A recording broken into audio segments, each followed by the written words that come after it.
Pag hindi mo sinunod ang lahat ng batas, ay para ka na rin isinumpa. So ang tinuro ng Panginoon ay malaya na kayo sa mga batas na yan. Yun din ang turo ni Paul. At ngayon may nagtuturong hindi. Kung Christian ka na, dapat ka pa uling magpasailalim sa mga Jewish laws. At sabi ni Paul, pleasing God does not mean obeying the Jewish law, but faith in God and in Jesus alone. At sa tono na yan, na sinimulan ni Pablo sa Galatians 1 and 2, ipagpapatuloy natin ang pag-aaral ng natitira pang mga chapters ng Galatians. In the following chapters, Paul explains the relationship between law and grace, between the old order and the liberating ministry of Jesus. Galatians 3, verse 13. Paul continues, but Christ rescued us from the law's curse when He became a curse in our place. Pinalaya daw tayo ni Jesus mula sa sumpa ng mga batas nung tinanggap niya sa kanyang sariling katauhan yung sumpa at namatay siya para doon at binayaran niya ang mga kasalanan ng lahat. There was an exchanging of places between the believers and Jesus. Inako ni Jesus ang kakulangan sa pagsunod sa batas at di kakayanan na makasunod.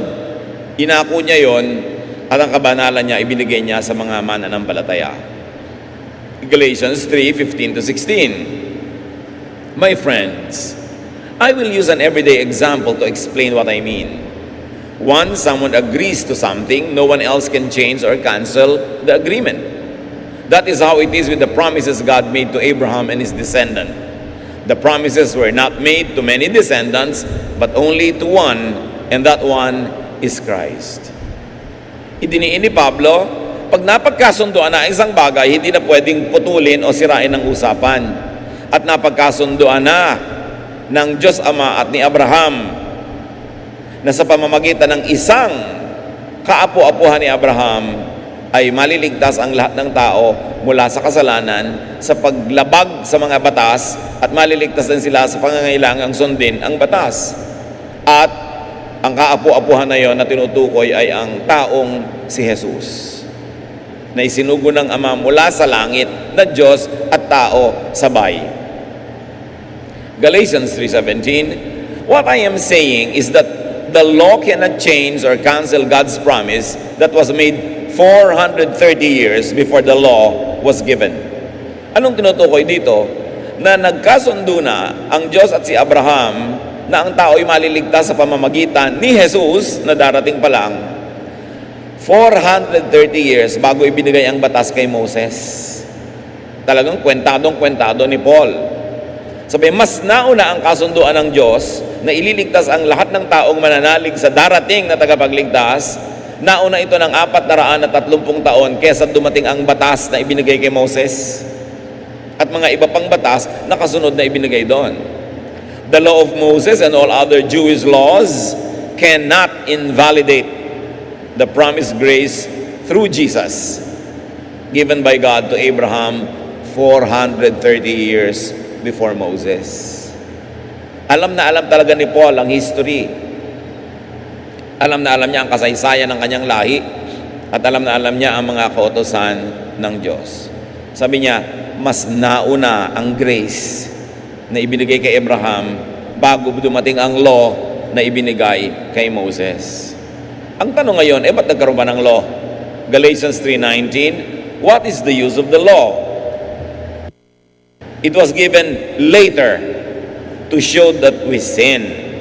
But it was only supposed to last until the coming of the descendant who was given the promise. Napakalinaw ng discussion dito ni Pablo.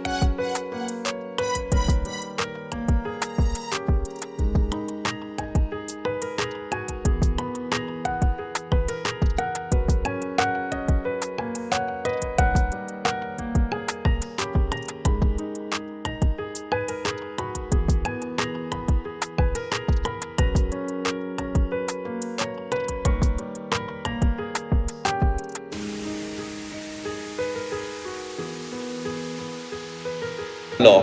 The law was meant to just show that people sin and that they need a Savior. And the law was meant to last and be effective only until Jesus came. So kung hindi man pala nagliligtas yung batas at huling ibinigay kaysa sa grace, bakit pa binigay? Sabi ni Pablo, para ipamukha, ipaliwanag at ipakita sa lahat na wala talagang kayang makaabot sa langit, walang maliligtas kung dadaanin lang sa pagsunod sa batas. Ang batas na yan ay matarik na bangin na nandyan hindi para akyatin kasi hindi naman maakyat. Yan ang nagsasabing kailangan mo ng elevator. At ang elevator na yon ay si Jesus. At sinabi, effective lang ang batas hanggang dumating ang panahon na isilang at dumating ang tagapagligtas. At pag dumating na siya, ang lahat ay aasa na sa kanyang ginawa, sa pananalig sa kanya, at hindi sa pagtatangkang sundin ang lahat ng batas na hindi naman masusunod.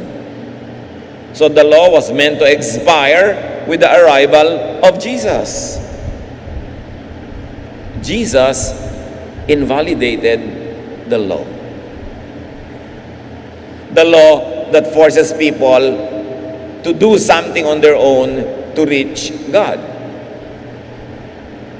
At kasama sa mga laws na yun, yung mga bawal kainin, mga dapat isuot, dapat kainin, na nung dumating na si Jesus, ay ipinaliwanag kay Pedro ng tinig mula sa langit na pwede nang kainin yung mga ipinagbabawal kainin ng mga batas ng Israel. At sabi ni Pablo, hindi ko po pwedeng kainin yan kasi marumi. At sabi sa Acts 10:15 ng tinig, the voice spoke to him a second time, do not call anything impure that God has made clean. Can you imagine lahat ng pinagbabawal na pagkain na religiously impure, sinabi ng langit, pwede na, nabago na ang batas, na wala na yung dating mga batas kasi nandiyan na si Jesus. Hindi yun una maunawaan ni Pedro, pero sinunod din niya. Pati si Jesus, kitang-kita, yung pinakamahalagang batas sa kanila, yung Sabbath, ang dami niyang ginawang trabaho during the Sabbath. Lord 6:5, then Jesus said to them, the Son of Man is Lord of the Sabbath. Pati yung napakahalagang institusyon ng Sabbath na naghihiwalay sa Israel mula sa mga ibang lahi ay pinawalang bisa na. Sinabi na ni Jesus, ako ang Panginoon ng Sabbath, ako ang ipinangako kay Abraham, dumating na ako, so ngayon iligpit-ligpit yun na yung mga batas na yan na hindi naman talaga nakakapagligtas, at sa akin kayo maniwala, sa akin kayo umasa, at mag-relax kayo, makalaya kayo mula sa pagkara marami mga utos na para lang sumpa kasi hindi nyo naman kayang sundin. John 13:34-35, sabi ni Jesus, a new command I give you, which means replacement of the old commands. Love one another as I have loved you, so you must love one another. By this everyone will know that you are my disciples if you love one another. Dati, yung mga Israelites, ang kanila pinagmamalaki para makilalang anak sila ng Diyos, ang pagsunod nila sa mga batas.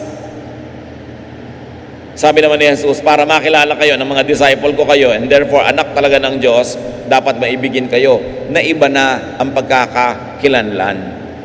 Hindi na dinadaan sa Sabat ngayon, magtrabaho kayo, kami hindi. Kainin nyo yung mga hipon at mga sugpo at talaba, kami hindi kakain yan.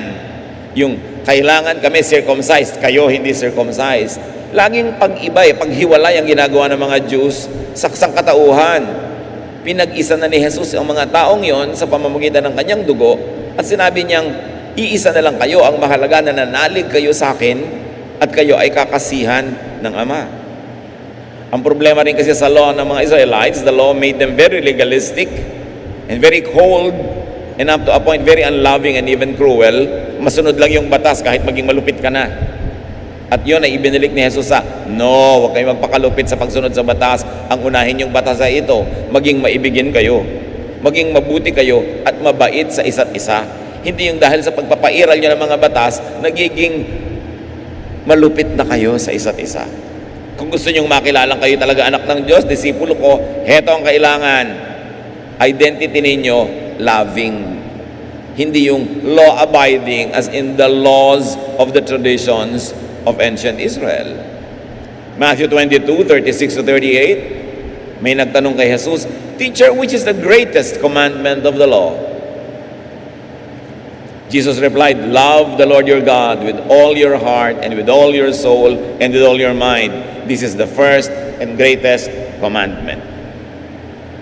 Pinalitan na ni Jesus ang commandment ng love.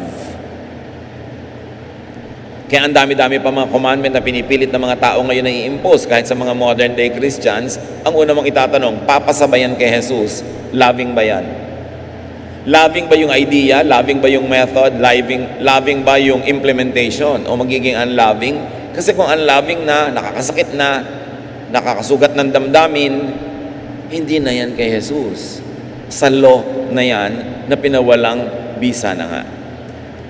Pero sasabihin ng iba, di ba sabi ni Lord sa Matthew 5:17, do not think that I have come to abolish the law or the prophets. I have not come to abolish them, but to fulfill them. Yes, pero ano yung fulfillment? By giving it its essential application, which is love. Sabi niya, huwag niyong iisipin na binabaliwala ko ang batas, dumating ako para bigyan niya ng katuparan. At yun ang tinama niya. Paano tinutupad ang batas? Sa pagiging maibigin. Hindi sa pagiging malupit at istrikto na kahit nakakasakit ka na, mapatupad mo lang. Sabi niya, ang pagpapatupad niya na yung maibigin na paraan. At yan ang pagpapatupad ko at yan ang dapat matutunan ninyo na pagpapatupad. That was very revolutionary during the time of Jesus. When adulterers were stoned to death, when people who worked during the Sabbath were stoned, when every infraction and breaking of the law and the tradition had very, very cruel punishments, para sabihin mong dapat loving, at ito ang pinakanangingibabaw sa lahat, sobrang revolutionary. And unless you are revolutionized, Christ is not really in you. Kasi ang dinala talaga ni Kristong mensahe ay yung nakakapagpabago ng paraan ng pag-iisip, nakakapagpabago ng sistema ng pamumuhay, at nagpapabait, nagtuturong maging maibigin ang tao.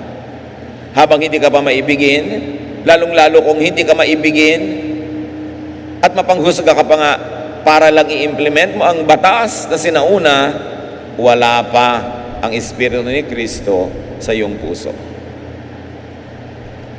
All laws are to be understood, interpreted, and applied from Jesus' perspective. Sabi ni Pablo, yung mga batas na yan, umira lang habang wala pa si Jesus.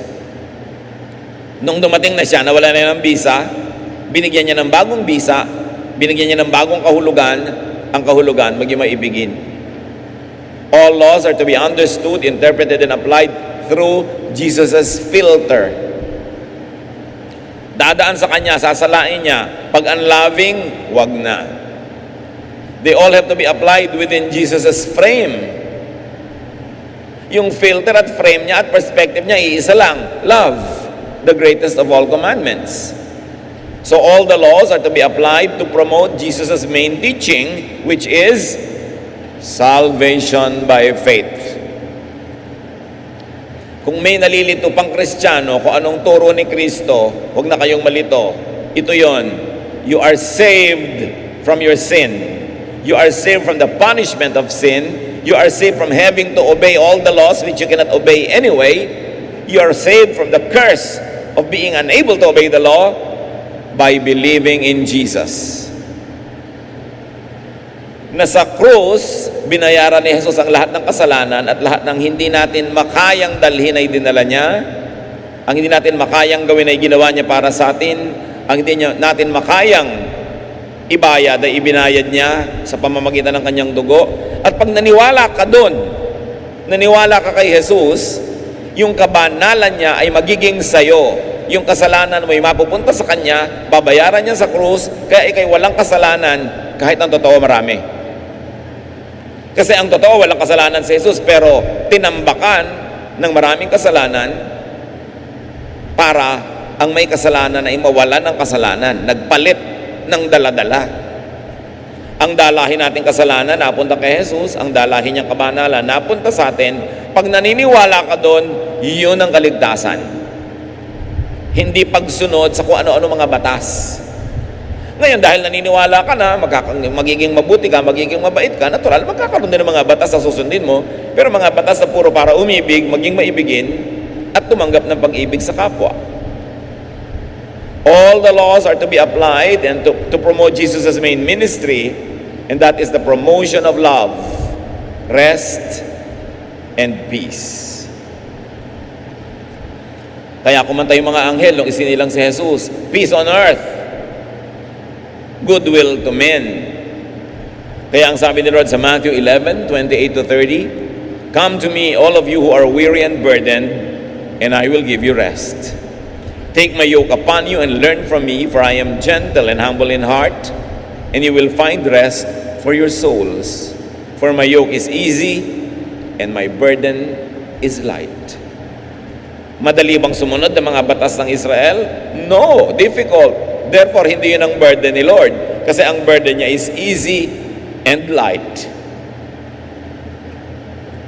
Madali bang magpakaligal-ligal? Sundin lahat ng mga rekotitos ng mga kautosan? No. Kaya mo bang sundin lahat all the time? No. How can you rest? Pagka ganun. Kung ang patakaran pa rin para maligtas at maging anak ng Diyos ay napakaraming mga regulasyones, paano ka mapapahinga? Alam na alam mo naman ang hirap gawin yun at di mo rin kayang gawin lahat. Mapapahinga ka lang kung ang lahat ng bigat na yan ay ibibigay mo kay Jesus. At papalitan niya ng kanyang pag-ibig sa iyo na magaan, nakaka-relax, nakakapahinga. Habang hindi mo pa natatagpuan yung kapahingahan ng espiritu na yon, habang wala ka pang ginawa kundi usigin ang sarili mo at usigin ang kapwa, habang ikaw ay nabibigatan pa ng mga guilt feelings, hindi mo pa naiintindihan ang pagpapatawad ng Diyos sa pamamagitan ni Jesus. Habang yung mga dati mong kasalanan na naihingi mo na ng tawad ay patuloy mo pa rin ngayong dinadala sa kalooban mo, nagpapasikip ng iyong dibdib, hindi mo pa nararamdaman ang ibig sabihin ng you are saved by grace through faith in the Lord Jesus. At habang wala ka pang ginagawa kundi tingnan, sukatin, ungkatin, usigin ang kapwa sa kasalanan niya, hindi mo pa naiintindihan na wala nang pag-uusig sa mga na kay Jesus dahil inako na ni Jesus ang lahat-lahat ng pag-uusig. Kaya pag totoo kang mananampalataya, relax ka. Nagkakasala ka, nagkakamali ka, ikinalulungkot mo yon, hindi mo inuulit-ulit at inaabuso, pero tahimik pa rin ang kalooban mo dahil alam mong bayad na yon ng dugo ni Kristo. Hindi mo nababayaran sa kabilang buhay, hindi ka nadadalhin uli sa impyerno ng mga kasalanan mo dahil binayaran na ni Jesus. Pero kung patuloy kang namumuhay na matigas ang ulo rito, number 1, magduda ka kung na kay Kristo ka na nga. Or number 2, yes, nasa kay Kristo ka na, pero tanggapin mong tao ka pa lamang at hindi ka pa perfect. At pangatlo, that's where you enjoy the grace of God, the undeserved kindness of God through Jesus. Kaya mga tunay na kay Jesus, hindi mapang-usig ng kapwa at ng sarili. Nililimot na yung mga kasalanan. Sabi ni Paul, you know what I do? Lahat ng tapos na, tinatalikuran ko na, nililimot ko na, ang inaatupag ko yung darating pa lang. Hindi laging naghahanap ng ikaka-guilty. Hindi laging naghahanap ng bawal ba to, bawal ba yun. Wala nang bawal sa mga nakay Jesus. Hindi ibig sabihin patayin mong kapitbahay mo, ha? No, ang ibig sabihin, walang bawal na kinakain, isinusuot, ginagawa na nakakatanggal ng kaligtasan mo. Pero pwedeng nakakatanggal ng ligaya mo, ng kapayapaan mo, nakakatanggal ng pagpapala. Pero yung kaligtasan mo na binayaran ni Jesus, wala nang bawian yun. Nasa kamay yun ng Diyos, wala sa kamay mo, kaya kahit bitawan mo, hindi malalaglag. Diyos ang gumahawak. No one can snatch you from the Father's hand because your security as a child of God was earned by the perfect work of Jesus, not by your imperfect attempts. Kailangang maintindihan mabuti ang pinagkaiba ng salvation by faith as against salvation by works. At iyon ang ipinanggagalaitin ni Pablo.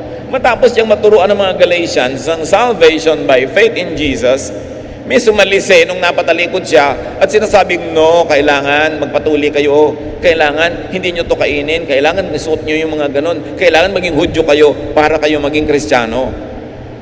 Kaya upset na upset si Paul.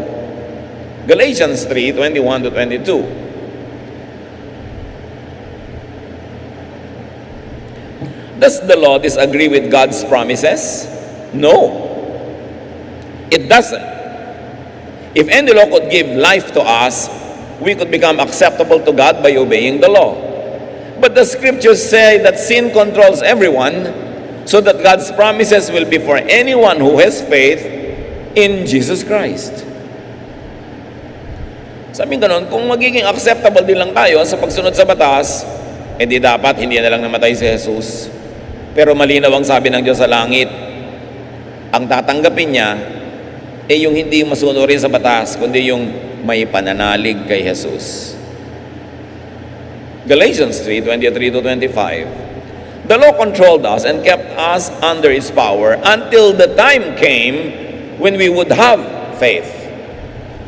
In fact, the law was our teacher. It was supposed to teach us until we have faith and we're acceptable to God. But once a person has learned to have faith, there is no more need to have the law as a teacher. How can anyone be clearer? Sabi ni Pablo, ang saysay lang ng batas, para tayo temporaring alagaan, turuan, gabayan, habang di pa dumadating si Jesus at nagiging kompleto at malinaw ang salvation by faith. Pero nung dumating na siya, wala nang saysay ang mga dating batas. Tapos na ang kanyang ministry sa atin. In other words, Paul here is talking about Israel as a nation and humanity as a race, not as individuals. Kasi may mga individual na namatay at nabuhay, hindi pa nila naintindihan masyado yung grace. Pero ang tinitingnan na niya ngayon is the national life of Israel and the general and universal life of humanity, that there was a time when humanity had a temporary guide, that is the law. But when the perfect guide and Savior comes, this Jesus, the law expires. Tapos na ang kanyang panahon. So the law applied only temporarily before Jesus came. What's the point in going back to it now that Jesus has already come? Para namang hindi dumating si Jesus. Kung ang babalikan mo rin lang at kakapitan ay mga batas ng sinaunang Israel. Galatians 3:26-27, all of you are God's children because of your faith in Christ Jesus. Not because you are Jews, not because you are imitating the Jews, not because you are obeying the law. You are God's children because of your faith in Christ Jesus. And when you were baptized, it was as though you had put on Christ in the same way you put on new clothes. Nung binautismuhan kayo, sabi niya, para kayo nagbihis ng damit. Hinubad nyo yung dati nyong damit, law, at isunod nyo ang bagong damit, grace, through faith in Jesus. Kaya mahalaga yung baptism. It is important. It is very important. Because it is a ceremony that tells you, iba na ang damit mo, hindi na Old Testament law, kundi the blood of Jesus that cleanses you from all sin. God clothes believers with the blood of Jesus. Galatians 3:28-29. Faith in Jesus Christ is what makes each of you equal with each other. Whether you are a Jew or a Greek, so kay Hudyo ka o hindi ka Hudyo, Gentile ka, a slave or a free person, a man or a woman, lahat kayo pantay-pantay na kay Jesus. So if you belong to Christ, you are now part of Abraham's family and you will be given what God has promised. Sabi, magiging bahagi ka ng pamilya ni Abraham, magiging tagapagmana ka na lahat ng ipinangako kay Abraham, hindi sa pagiging Hudyo, hindi sa pagkopya sa mga Hudyo, kundi sa paniniwala kay Jesus. There's equality. Equal na daw ang babae at lalaki. Kasi sa Old Testament, hindi equal yung babae at lalaki eh. Masyadong makalalaki ang culture ng Israel. Kaya sabi rin ni Jesus, pinalaya niya si Mary, gustong makinig sa kanya. Si Martha, gustong kalad ka rin si Mary sa kusina. Sabi ni Jesus, no. It will not be taken away from her. She likes to listen. She likes to become a disciple. She will be. Ano yung mga teaching ni Paul that women should be silent in church, women should be submissive? Huwag niyong ipagkakamali at pagpapalitin ang dalawang uri ng mga teachings ni Paul. One, yung to die for, yung importante talaga, salvation through faith in Jesus, not through the law. Yun ang talagang dapat ipaglaban at good for all, everywhere, every time. Meanwhile, may mga pangalawang uri ng teaching si Paul. Yung pang-araw-araw, cultural, personal, congregational teachings. Anong ibig sabihin natin? Si Paul ay nagturo sa mga totoong tao na nabuhay ng totoong buhay sa totoong panahon. May mga pang-araw-araw silang tanong. May mga issues ang church. There were threats to the unity and leadership in the church. There were horrible offenses being done by new believers who never knew any better. Therefore, Paul had to answer their questions in his letters, mga Corinthians, at ang iba pa niya mga letter. Paul had to answer theological issues that apply to daily life, to personal life. Yun, mga cultural, personal, local issues. Kung beneficial sa iyo ngayon, apply mo. Pero hindi ka obligadong i-apply lagi yon kasi hindi yun ang universal teachings. Yun ay local, congregational, actual, cultural teachings lamang. Na kung iba yung situation mo ngayon, iba yung local situation, iba yung culture mo, hindi kailangang buong-buong i-apply sa iyo kahit ang application magiging unloving, inconvenient, at nakakapagod, hindi na yung restful, it goes against the teaching of Jesus na. So, hahatiin mo ang dalawang uri ng katuruan. Hindi sila magkasimbigat. Yung sasabihin niya, mga women, magbelo kayo. Mga babae sa Corinth kasi, na dati mga prostitute, ayaw magbelo. Yung mga prostitute, hindi nagbebelo. Kaya pinagbebelo niya para huwag mapagkamalan na prostitute. O kaya, dating prostitute, tumigil na dahil laging mananampalataya. Ayaw ni Paul na mapagkamalang prostitute pa rin, kaya sabi niya, magbelo kayo. Pero hindi ibig sabihin, lahat ng babae sa lahat ng panahon, sa lahat ng lugar, pinagbebelo. Itong ibig sabihin natin. Yung mga babae sa Corinth, ang gugulo. Kaya sabi niya, I forbid women to speak in church. You must be submissive and you must keep quiet. Sila lang yun. Hindi ibig sabihin, lahat ng women everywhere, every time, ay under that law. Kaya dapat nating paghatian. Ano ba yung universal? Yung mahalaga, yung tunay na dapat ipaglaban. Turo ni Paul, we are saved from our sins, from the penalty of sin, and from the power of sin by believing in Jesus. Yun. Yung iba, kung bagay i-apply, kung maluwag sa damdamin, nakakabuti sa lahat, i-apply. It is preferable, pero hindi mandatory. Kaya kung minsan sinasabi ni Paul, alam nyo, itong opinion na ibibigay ko, opinion ko lang, hindi naman ito sinasabi ng Diyos. So niya, about marriage, I don't know anything else that Jesus said about it, but let me give you my opinion. In other words, may opinion siyang ina-apply sa buhay na pang-araw-araw ng mga tao dahil sagot yon sa mga tanong nila sa issue ng buhay nila noon. Kung papakinabangan mo ngayon, yung diwa ay bagay pa rin sa buhay mo ngayon, mabuting i-apply, but not to die for, and definitely not to kill for yung mga teachings that are cultural, personal, circumstantial, and local. Ipakadiin-diin ang talaga lang dapat ipaglaban, panindigan sa lahat ng panahon, sa lahat ng sitwasyon, sa lahat ng kaharap. We are saved through faith in the work of Jesus, the Son of God. Yun ang matimbang at yun ang walang compromises pag in-apply. At yun ang pinagigiitan niya sa Galatians. Na sa pamamagitan ni Jesus, ang lahat ng ipinangako sa mga apo ni Abraham ay mapupunta sa mga mananampalatayang Kristiyano dahil sa paniniwala kay Jesus, daig pa nila ang naging anak ni Abraham.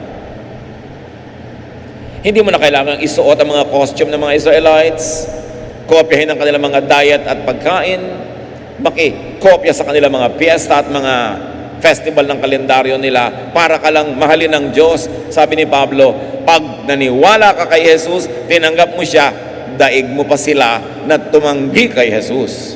Kahit sila ay sa dugo ay lahi ni Abraham. Dahil ang tunay na lahi na ngayon ni Abraham ay hindi sa dugo, kundi sa spirito. Yung mananalig kay Jesus na kay Abraham mismo ay ipinangako 430 years bago dumating si Moses at ang mga batas na daladala niya. Galatians 4:9 to 11. How can you turn your back and become the slaves of those weak and pitiful powers? You even celebrate certain days, months, and seasons and years. I am afraid that I have wasted my time working with you. So the Galatians, who were Gentile Christians, were now submitting to the Jewish law, observing Jewish festivals, imitating the Jews. Sabi ni Pablo, I wasted my time with you. Patunayan yung hindi nasayang ang oras ko sa inyo. Ibinigay ko sa inyong dugo't buhay ko, tinuruan ko kayo ng salvation by faith. Ngayon, nahahalina kayo na maghudyo-hudyuhan, kopyahin yung mga Jews para maging katanggap-tanggap kayo sa Diyos. Dati na kayong natanggap sa pamamagitan ni Jesus. Tapos ngayon, sa akin kayo magagalit, sa akin kayo iiwas, parang ako pang masama. Galatians 4:16 to 17. Am I now your enemy just because I told you the truth? Those people may be paying you a lot of attention, but it isn't for your good. They only want to keep you away from me, so you will pay them a lot of attention. So yun ang sabi ni Pablo. Ngayon, itinuturing niyo akong kaaway? May nagligaw sa inyo. May mga nagtuturong sumingit habang nakatalikod ako. Inengganyo kayo sa mga katuroang hindi nyo dapat ng paghirapan pang sundin. Dahil inaagaw nila ang loyalty nyo patungo sa kanila mula sa akin. And this thing kept repeating in history, and it happens up to now. Tuturuan mo ang mga tao to be saved by faith, tuturuan mo ang mga tao manalig kay Jesus, tapos may magsisingit na yayayain sila maging Hudyo. Tetextan, tatawagan sa telepono, kakausapin, kunwari magkakape-kape, magmi-meeting-meeting, merienda, yayayain ka pala maging Hudyo. Nangyari na kay Paul.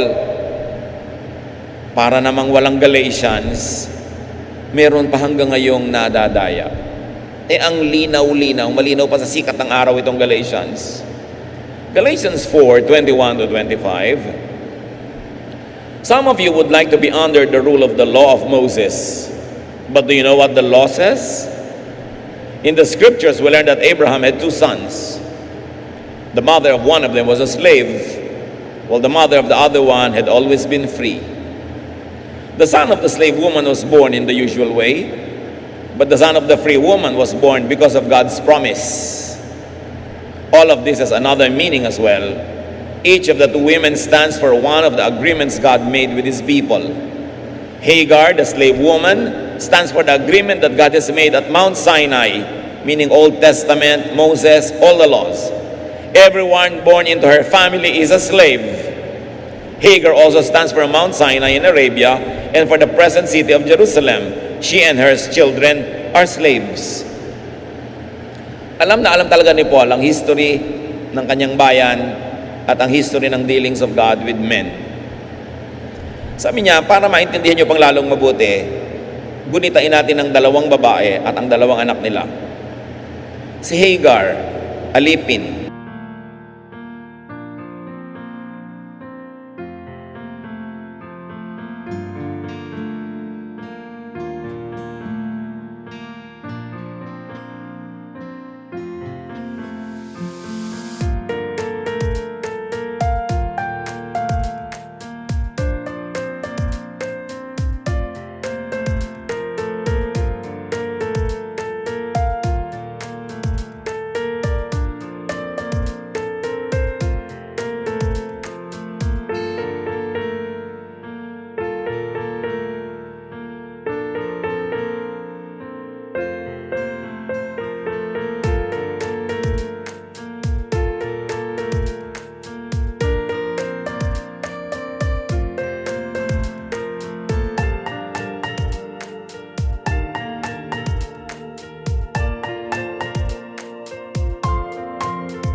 Ang anak niya alipin, ang lahat na magiging kaanak-anakan nun mga alipin. Si Sarah, free woman. Ang pagkakapanganak niya ay mahiwaga. Ganon din ang anak niya malaya. At ang mga magiging kaanak-anakan niya ay malaya. Sabi niya, lahat ng ipinanganak under the law are slaves. Slaves of the law. The Jews were slaves of the law. Si Pablo, sabi niya, wala nang hihigit pa sa akin sa pagiging Jew. Noong Jew pa ako, ha? Wala nang makakadaig sa akin sa kaistriktuhan, sa pagsunod sa lahat ng mga kautusan. Napaka-edukado ko, napaka-istrikto ko, kaya alam kong sinasabi ko na ang mga isinilang under the law are slaves of the law. Pero sabi niya, ang isinilang na malaya, sila ang tunay na malaya. At sino ang mga yon? Yung isinilang hindi dahil sa law, kundi dahil sa grace. Isinilang dahil sa pananalig kay Jesus. Kaya kung paano ipinanganak nitong si Sarah, ang kanyang anak na mahimalain, ganon din ipinanganak si Jesus. Sobrang himala. Magkaayon na magkaayon. Sobrang parallel yung symbolism. Galatians 4:26-28. But our mother is the city of Jerusalem in heaven, above. And she isn't a slave. The scriptures say about her, you have never had children, but now you can be glad. You have never given birth, but now you can shout. Once you had no children, but now you will have more children than a woman who has been married for a long time. My friends, you were born because of this promise, just as Isaac was. So inihalantulad ang mga Jews sa mga anak ni Hagar the slave, slaves of the law.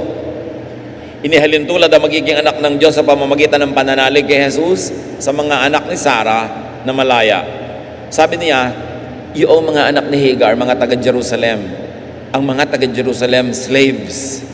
Pero ang mga anak ng Diyos sa pamamagitan ni Jesus, taga-Jerusalem, and our Jerusalem is in heaven above. Ibig sabihin, ang connection mo sa Diyos is not through the physical city Jerusalem, not through the lahi ng mga Jews, but through faith in Jesus. Nalalampasan mo ang lahat ng ito, diretso ka sa langit. Not the literal city of Jerusalem, na pinag-aaway-awayan, pinag-girahan ngayon, na para bang kung ikaw may-ari noon, ay pag-aari mo ang langit. Sinabi ni Pablo, no, na-bypass na ng grasya ng Diyos yung lungsod ng Jerusalem na physical, sapagkat ang lungsod ng Jerusalem ngayon ay nandun na sa langit, at yung langit na yun ibababa sa lahat ng mananampalataya. Thy kingdom come, thy will be done on earth as it is in heaven. Ang dami-daming tao, walang inisip kundi ang second coming ni Jesus. Abang ng abang, may nagre-resign, may tumitigil magtrabaho, may ayaw mag-invest dahil baka dumating na ang second coming ni Jesus. Mga kapatid, ang first coming ni Jesus nung isinilang siya sa Bethlehem. Pag tinanggap mo si Jesus sa puso mo at sa buhay mo, nanalig ka sa Kanya, nag-second coming na siya sa iyo.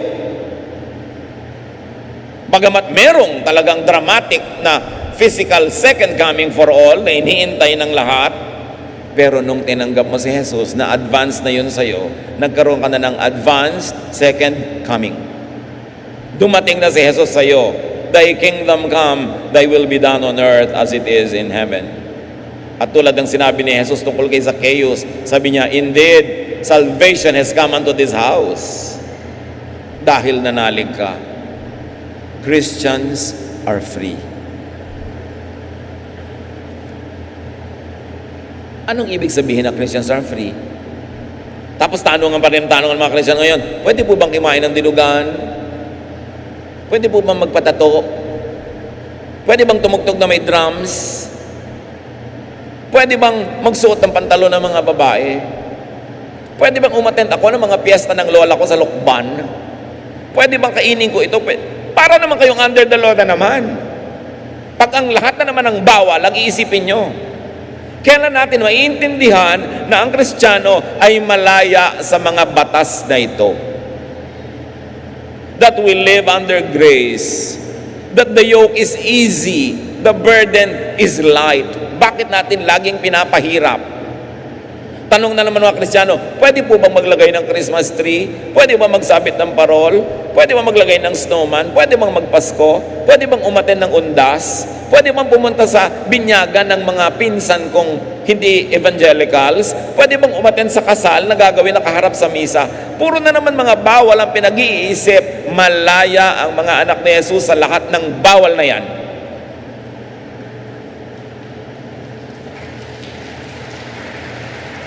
Lakasan nyo at unawain, dibdibin. Hindi ibig sabihin, uy, wala na palang bawal sa atin. No, don't abuse it. Pero kailangan mo, yung pinsan mo, kababata mo, lumaki kayong magkasama ngayon, na born again ka, siya hindi, ikakasal siya, hindi ka a-attend dahil kaharap sa misa, malaya ka sa pagbabawal na yon. Yun. Malaya ka para maging mabuti. Malaya ka para maging mabait, maging maibigin. Hindi yung ayaw mong pumasok, namatay yung lola mo, ayaw mong pumasok sa simbahan, nasa labas ka lang, kala mo ka pupunta sa impyerno pag pumasok ka doon. Doon ka malaya. Malaya kang maging mabuti, mabait. Pero hindi ka malaya na mag-agaw ng asawa ng may asawa. Hanggang ngayon, hindi pa rin kalayaan yon. Hindi ka malaya na magnakaw dahil si Jesus, itinuro pa rin niya yon. Pero yung mga religious arte, yung mga hindi mo magawa dahil sa religious reason, dun tayo malaya. At pag nadibdib mo yun, kapatid, dun ka lang mapapahinga. Meron pa na, naku, singer po ako, pero kumakanta rin po ako sa labas, yan ang hanap buhay ko. Pwede po ba akong kumanta sa choir? Yun ang malaya ka. Kasi malaya kang gumawa ng mabuti na kumanta sa choir. Malaya kang tumugtog kahit may iba ka pang mga gig. Kasi mabuting tumugtog sa church. Malaya kang gawin yon. Hindi puro bawal, hindi puro tali, hindi puro usig ng usig ng usig. Ito ang hindi pa naiintindihan ng mga Christian. Kasi sila, yes, accept Jesus as Savior. This is salvation by faith through grace. Pero pagkasave na pagkasave mo, tatambakan ka na naman ng maraming rules. Ngayong Christian ka na, eto na ang mga bagong bawal. Ang dami na naman. Kaya sinasabi ni Paul, sayang ang kamatayan ni Jesus. Babalik din lang pala kayo sa tali. Ba't pa kayo pinalaya? Pero remember yung laya, hindi lisensyang gumawa ng mali. Laya mula sa religious regulations. Hindi sa legal regulation. Yung legal pa rin. Sundin mo pa rin ang laws of the land. Pero huwag puro bawal. Huwag yan ang isipin mo. Parang hindi namatay si Jesus para sa'yo. So Ismael was making trouble for Isaac, the son of the slave woman, like the Jews were making trouble for Christians in the time of Paul. Kaya siya nababagabag. Nagkaroon ng issue ng works versus grace. Ipinipilit ng mga Jewish, kailangan works na naman. Galatians 4:30. The scriptures say, get rid of the slave woman and her son. He won't be given anything. The son of the free woman will receive everything. By the analogy of Paul, the Christians will get everything from God because they are free. Those who are slaves, believing in, relying on their works, will never receive anything. Yan yung mga to die for na teaching. Hindi yung buhok, hindi yung tato, hindi yung hikaw. Cultural lang yon. Hindi yung ganong kahalaga para pag-awayan at para idiin sa buhay ng tao kahit nahihirapan na siya. Galatians 4:31, my friends, we are children of the free woman and not of the slave. And 5:1, Christ has set us free. This means we are really free. Now hold on to your freedom and don't ever become slaves of the law again. Huwag mo nang gawing issue kung kakain ka ng dinugan. Hindi magiging kasalanan yan. Although, clinically, baka hindi makabuti sa'yo, baka madumi yung dugo, baka maraming uric acid yung lamang loob. Hindi pinag-uusapan yung clinical na masama. Ang pinag-uusapan, walang spiritual na masama dyan. Pero clinically, pwedeng masama pa rin sa'yo. Mapahamak ka, magkaroon ka ng sakit, pero hindi na apektuhan ng spirito mo. Hindi ka dadalhin sa impyerno ng kinakain mo. Sabi ni Jesus, it is not important what gets into the mouth, but what gets out of it. Pero hanggang ngayon, issue pa rin ng marami yung mga bagay na yan. Ibig niyo po sabihin, pwede na kami kumain ng baboy na may taba. Yes, hindi ka magkakaroon ng kasalanan. Kaya lang, magkakaroon ka ng sakit sa puso. Problema mo yon. Physical lang, hindi spiritual ang regulasyon. Kailangan malinaw ang ganyang mga teaching. That was very revolutionary, for Paul to say, you are free. Huwag na kayong pumayag na may magtali uli sa inyo kasi malaya na kayo. Ngayon, dahil mananampalataya ka ni Jesus, ikaw na lang mag-control sa sarili mo. Maging mabait ka, maging mabuti ka, kontrolin mo yung bibig mo, pero hindi yung kapwa mo ang kokontrolin mo. Galatians 5:2-4, I, Paul, promise you that Christ won't do you any good if you get circumcised. If you do, you must obey the whole law. And if you try to please God by obeying the law, you have cut yourself off from Christ and His wonderful kindness. Dito, circumcision, yung specific issue. But the general issue is obeying the laws of the Jews. Sabi ni Pablo, ipinakakadiin-diin ko sa inyo. Promise, sabi niya, walang mabuting maidudulot sa inyo ang pagpapatuli o ang mga katumbas nito, ang hindi pagkain ng dinugan, ang pagsusuot ng ganito, walang mabuting idudulot yan dahil, sabi niya, oras na sumunod ka sa isa sa mga batas, sundin mo lahat. Because if you obey one and fail in the others, you have disobeyed all and you will be under a curse for disobeying the law. Kaya sinasabi ni Pablo, dahil hindi mo rin naman kayang sundin lahat, huwag ka na magpagod, sundin ni isa man. Ang isa buhay mo ay yung kalayaan mo kay Jesus, kalayaang umibig, kalayaang maging mabuti, kalayaang magmahal. Sabi ganon. Kasi, pag pinilit mong sundin ang mga batas para ka makarating sa Diyos, pinuputol mo ang relasyon mo kay Jesus. Binabaliwala mo ang ginawa niya dahil umaasa ka sa gagawin mo, sa performance mo, sa iyong sariling accomplishment. Sige, sabi niya ganon, maniwala ka sa batas, sundin mo yan. Kaya lang, sundin mo lahat. At tandaan mo lang, oras na sa batas ka ng hawak, putol ang relasyon mo kay Jesus. By works ka hindi ka by grace. Obeying the law for salvation means invalid obeying all the law. What's the point? Kaya yung mga mahilig ngayon mag-Israel, kokopyahin nila yung mga suot, kokopyahin nila yung mga terminology, huwag na rin kayong kakain ng hipon, huwag kayong kakain ng tuna kasi walang kaliskis yun, huwag kayong kakain ng baboy, kailangan, huwag kayong gagawa ni kapraso pag sabat, at kailangan sundin nyo ang 10 Commandments at 613 misvots, all of them, or you will be under a curse. So bakit mo gagawin sa sarili mo yon? Malaya ka na, itatali mo pa ulit ang sarili mo. Obeying the law for salvation means failure. Walang teacher ng New Testament na kasing linaw ang turo kesa kay Paul tungkol sa salvation by faith. Dapat niyong basa-basahin ulit-ulitin ng Galatians para hindi tayo madaya ng maraming mapangakit na mga ideya. False teaching is grace and faith unto salvation. Napaka-importante.